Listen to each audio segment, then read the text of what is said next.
Hello everyone, আসসালামু আলাইকুম। কেমন আছেন আপনারা সবাই? আমার গত ভিডিওতে আপনারা দেখেছেন আমরা হলুদের আয়োজন করেছিলাম তাইবা বুড়ির জন্মদিন উপলক্ষে। আজকে আমাদের তাইবা বুড়ির বার্থডে ছিল।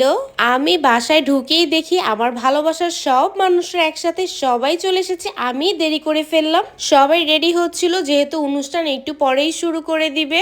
আমিও একটু ঘুরে ঘুরে ভিডিও ক্যাপচার করছিলাম আর পাশের রুমে গিয়েছিলাম যে কিভাবে সাজিয়েছে ডেকোরেশনটা দেখবো বলে। ওইখানে যেয়ে দেখি ওদিকে মামি আবার সুন্দর করে হ্যাপি বার্থডেটা সাজাচ্ছে বেলুন ফুলিয়ে। আর এদিকে আজমাইন বাবা, সে তো আমাকে দেখে মহা খুশি, সে হাসতেছিল, আমার সাথে মজা করতেছিল।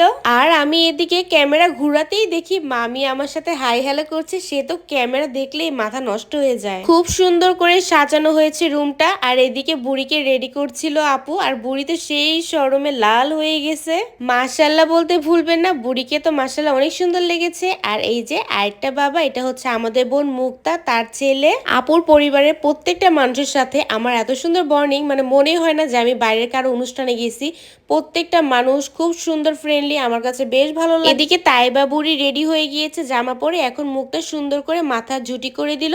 ঝুটি করলে কি হবে, সে তো মাথার মুকুট রাখবেই না। তাকে নিয়ে কি শুরু করলো দুই বোন। এরপর মুকুটটা পড়লো অবশেষে। মাশাল্লাহ বুড়ি মাশাল্লাহ। এরপর সবাই মিলে চলে গেলাম পাশের রুমে, যে 4-500 ছবি তুলে নিব, কতগুলো টিকটক ভিডিও করবে ভাবি আপু ওরা সবাই মিলে একসাথে। এবার ছবি তুলতে গিয়ে কেউ কিন্তু বাদ যায়নি, বড় ছোট সবাই মিলে ছবি তুলেছি, সবাই মিলে অনেক বেশি এনজয় করেছিলাম। আর প্রত্যেকটা মানুষকে খুব বেশি সুন্দর লেগেছিল। এদিকে বাচ্চাগুলো যেই সুন্দর করে পোজ দিচ্ছিল। এরপর বুড়ির সাথে আমরা সবাই মিলে বুড়িকে হ্যাপি বার্থডে উইশ করলাম। আর এদিকে বুড়ির মামি তো শুধু নাচতেই থাকে।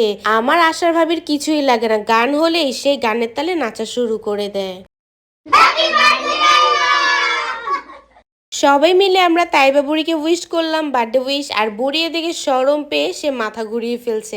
এরপর সবাই মিলে একসাথে টিকটক করলাম, অনেক বেশি এনজয় করেছিলাম। যেমন আমরা এনজয় করেছি তেমন প্রত্যেকটা বাচ্চাও এনজয় করেছে। সবাই মিলে একসাথে মজা করতে করতে কখন যে রাত হয়ে যাচ্ছে কারোই খেয়াল নাই। এরপর সব গেস্টরাও চলে এসেছিল, তাইবা বুড়ির দাদির বাড়ির মানুষ। এই কারণে আমরা সবাই কেক কাটার জন্য এবার রেডি হচ্ছিলাম। আমার কেকটা তো এত বেশি সুন্দর হয়েছিল, কেকটা কিন্তু খেতেও অনেক বেশি মজা হয়েছিল। এরপর তার বাবা মার সাথে তাইবা কিছু ফটোশুট করলো। এরপর সবাই মিলে একসাথে আমরা কেক কেটেছি। আর এদিকে আমাদের আজমাইন বাবা তো সে কেক দেখে কেকের দিক তাকিয়ে আছে, সে ক্যামেরার দিক তাকাই না। Happy birthday to you.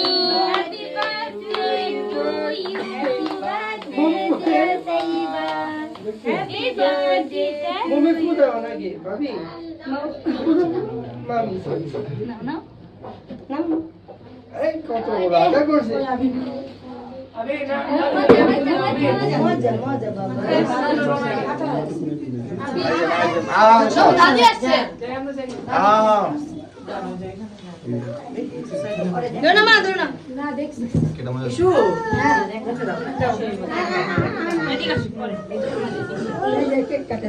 এবার আপু সুন্দর করে কেকগুলো স্লাইস করে সবাইকে দিচ্ছে খাওয়ার জন্য। কেকটা কিন্তু অনেক বেশি ইয়াম্মি ছিল, খুব সফট ছিল কেকটা খেতে। কেক খেতে খেতে বিরিয়ানির গ্রানে আর ভালো লাগতেছে না, পেটের ভিতরে কি জানি গুড়মুড় গুড়মুড় করতেছে, খিদায় আর ভালো লাগতেছে না। ভাগ্যিস আপু আমাদের মনের কথা বুঝে গিয়েছে। এরপর দেরি না করে আপু আমাদের খাবার দিয়ে দিল। এরপর সবাই মিলে একসাথে খেতে বসেছি। বিরিয়ানিটা বেশ মজা হয়েছিল, পুরা ভরপুর তৃপ্তি ভরে খেয়েছি। যেমন ক্ষুধা ছিল চোখের তেমন খেয়েছিও তৃপ্তি ভরে, অনেক বেশি মজা লেগেছে।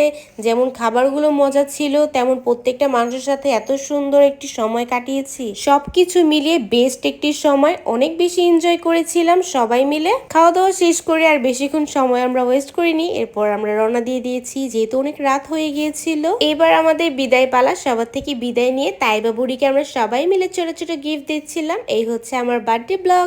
আশা করি আপনাদের ভালো লেগেছে। ভালো লাগলে অবশ্যই বেশি বেশি করে লাইক কমেন্ট শেয়ার করে দিবেন। আল্লাহ হাফেজ।